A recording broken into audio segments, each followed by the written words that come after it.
Hello student. तो हम लोगों ने चैप्टर नंबर 6 का इंट्रोडक्शन पार्ट कर लिया था। अगर आप चाहें तो फिर से एक बार विजिट कर सकते हैं और उस पे जितनी भी इम्पोर्टेंट थ्योरम थी, इम्पोर्टेंट डेफिनेशन थी, वो हमने बहुत अच्छे से समझी थी।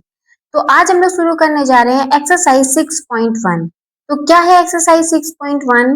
देखिए, पहला क्वेश्चन है fill in the blanks using the correct word given in the brackets. ठीक है, तो पहला क्वेश्चन है ऑल सर्कल आर कॉन्ग्रुएंट या फिर सिमिलर। तो हमने बताया था कि कॉन्ग्रुएंट होने के लिए एग्जैक्ट शेप और साइज यानी कि सारी मेजरमेंट सेम होनी चाहिए।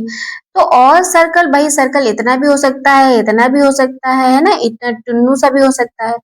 तो अब भाई सारे सर्कल क्या होंगे, भाई हमने क्या बोला था, लेकिन सिमिलर होने के लिए आइडेंटिकल होने चाहिए, सेम शेप होना चाहिए।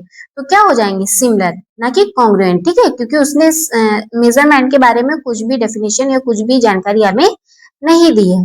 फिर आता है कि ऑल स्क्वायर आर सिमिलर और कॉन्ग्रुएंट। तो भाई जो बात सर्कल पे अप्लाई हो रही है वही बात भाई ये भी आपका क्या है, सॉरी, ये आपका क्या है, स्क्वायर है। ये भी आपका क्या है, स्क्वायर है। लेकिन ये आपस में कॉन्ग्रुएंट तो हो नहीं सकते, तो ये क्या होंगे, ये आपस में सिमिलर होंगे। ठीक है, वो थोड़ा सा ऐसे बन गया है। तो इसका अभी ऑप्शन कौन सा हो जाएगा, सिमिलर। तो पहले में भी सिमिलर और दूसरे में भी सिमिलर। फिर कह रहा है कि all dash triangle are similar. कौन से जो ट्राइंगल होंगे वो सिमिलर होंगे, तो आपको पता है इक्विलेटरल ट्राइंगल है वो हमेशा सिमिलर ही होंगे।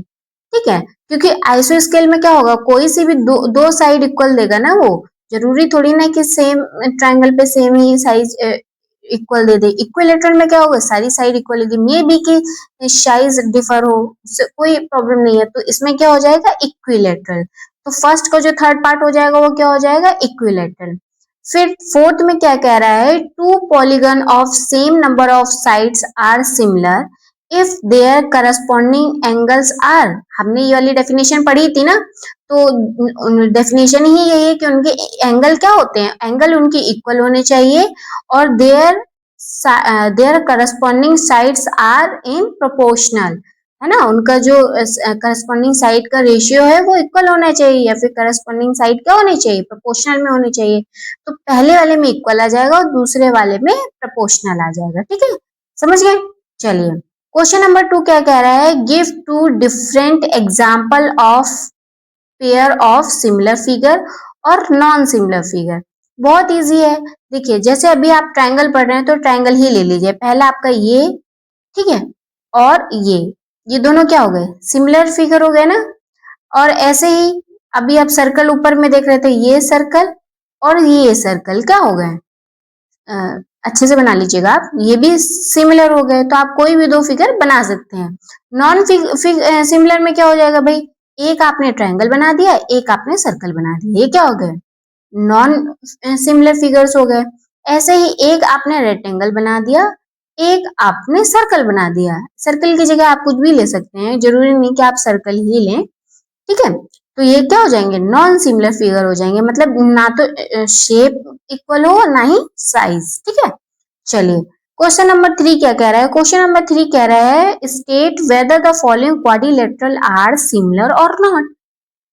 ठीक है, तो हमने पढ़ा था कि कोई भी दो फिगर कब सिमिलर होंगे, जब उनके एंगल इक्वल होंगे और करस्पॉन्डिंग साइड का रेशियो इक्वल होगा।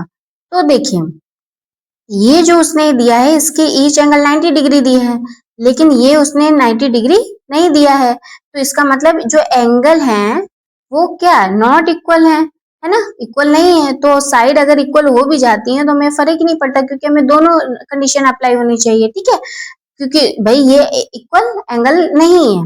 ठीक है, तो क्या हो जाएगा, नो, नो, है ना, नॉट सिमिलर। क्यों सिमिलर नहीं है, क्योंकि this figure don't have equal angle, जो कि आप लिख लेंगे। ठीक है, तो बहुत छोटी सी एक्सरसाइज थी हमारी, कंप्लीट हो गई है। हम लोग अब मिलेंगे आपको एक्सरसाइज 6.2 में। अगर आपको कोई भी क्वेरी हो तो आप कमेंट सेक्शन में पूछ सकते हैं।